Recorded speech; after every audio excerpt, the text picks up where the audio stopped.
నిన్న పవన్ కళ్యాణ్ గారు ఒక ఆ పార్టీ నాయకులను ఉద్దేశించి మాట్లాడుతూ ఒక గ్రంథి శ్రీనివాస్ రౌడీ అని, గోండా అని, లేదంటే భీమవరం నుంచి తరిమి కొట్టేయాలని చెప్పి ఆయన మాట్లాడింది చూస్తే కనుక నాకు ఆశ్చర్యం వేసింది. చాలా చిత్రంగా ఉంది ఆయన వ్యవహార శైలి కానీ, ఆయన మానసిక స్థితి కానీ చూస్తుంటే కనుక చాలా చాలా ఆశ్చర్యంగా ఉంది. జగన్మోహన్ రెడ్డి గారు ఒక గోండా అని, రౌడీ అని, అలాగే భీమవరం ఎమ్మెల్యే గోండా అని, రౌడీ అని, జగన్ గారిని అలాగే నన్ను ఈ విమర్శించడం చూస్తూ ఉంటే కనుక చాలా ఆశ్చర్యంగా ఉంది. ఇంకా జగన్మోహన్ రెడ్డి గారి మీద అయితే కనుక ఇంకా ఫస్ట్ నుంచి చూస్తున్నాం, ఆయన మీద ఎందుకో మరి ఆయనకి అంత ఈర్ష్య, ద్వేషము, అసూయ అనేది ఈ రాష్ట్ర ప్రజలందరికీ కూడా $1 మిలియన్ క్వశ్చన్ కింద ఉంది.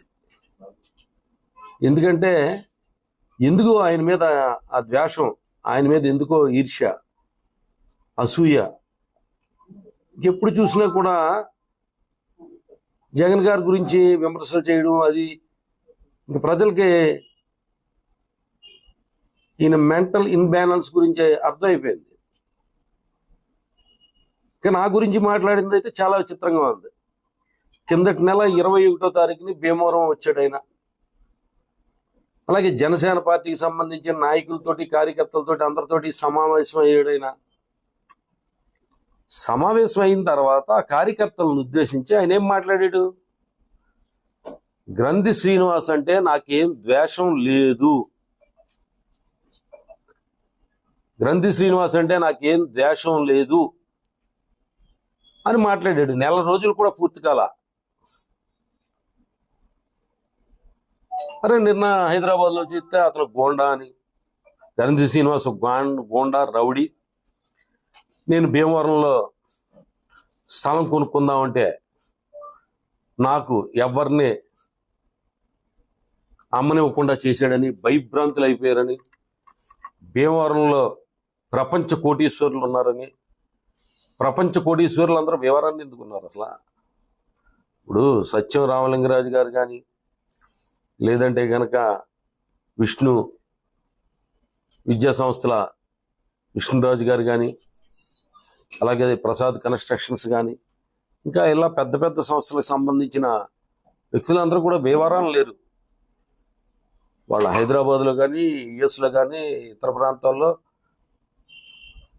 పెద్ద పెద్ద వ్యాపారాలు చేస్తూ ఎంతోమందికి ఉపాధి కలిగిస్తూ ఇక్కడ విద్యా సంస్థలు స్థాపించి భీమవరం అభివృద్ధికి తోడ్పడటమే కాకుండా, ఇక్కడ ఎవరైనా ప్రజలకు సంబంధించి, ఎవరైనా విద్యార్థులకు సంబంధించి ఎవరన్నా ఏదన్నా వచ్చి మమ్మల్ని అడిగినప్పుడు మేము వాళ్ళకి ఏదన్నా రికమెండ్ చేస్తే వాళ్ళకి సంబంధించిన ఫీజులు తగ్గించడం కానీ, అటువంటి సహాయ సహకారాలు అందిస్తున్న వ్యక్తులు వాళ్ళందరూ కూడా నన్ను చూసి, నా రౌడీజం చూసి పారిపోయారు అని చెప్పి చెప్పడం కూడా భీమవరం ప్రజలందరికీ ఆశ్చర్యం. నాకు ముందు అసలు ఏంటి ఈయన మెంటల్ స్టెబిలిటీ ఏంటి, ఎలా ఉంది మానసిక స్థితి అనేది నాకు అర్థమవుతలే. కిందటి నెల 21వ తారీఖు నుంచి గ్రంథి శ్రీనివాస్ అంటే నాకు ఎటువంటి ద్వేషం లేదన్న వ్యక్తి నిన్న ఎంత విద్వేషపూరితంగా,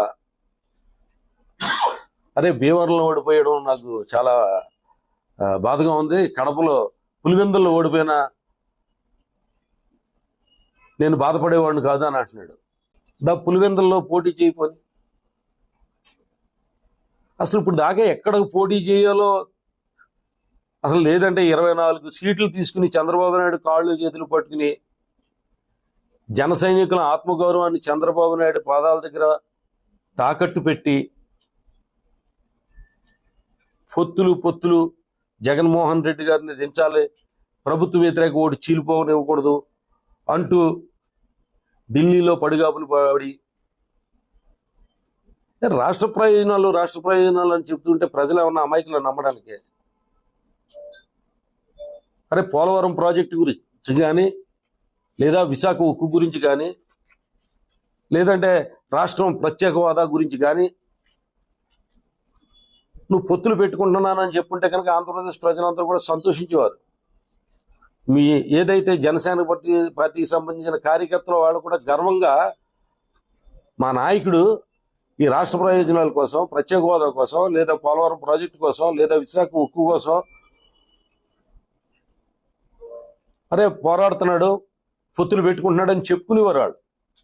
కనీసం జన సైనికులకి అవకాశం కూడా ఇవ్వడం వల్ల నిన్ను ముఖ్యమంత్రిగా చూడాలని కోరుకున్న జన సైనికులందరినీ కూడా ఏ రకంగా మాట్లాడే వాళ్ళందరినీ అసలు పార్టీ లేదు, బొక్క లేదు అన్నట్టుగా, ఒక బూత్ కన్వీనర్ లేడు, మనం 10 మందికి భోజనాలు పెట్టలేం, మనది అసలు మన పార్టీ అయినా మంది, అసలు నన్ను గెలిపించలేదు మీరు అని వాళ్ళ మీద నిందలు మోపుతూ, నువ్వు ఓడిపోవడానికి వాళ్ళే కారణం అన్నట్టుగా, నాకు ఓట్లు వేయలేదు మీరు అని చెప్పి, నా పార్టీలో నాకు సలహాలు ఇవ్వద్దు, సూచనలు ఇవ్వద్దు, ఉంటే ఉండండి పోతే పొండి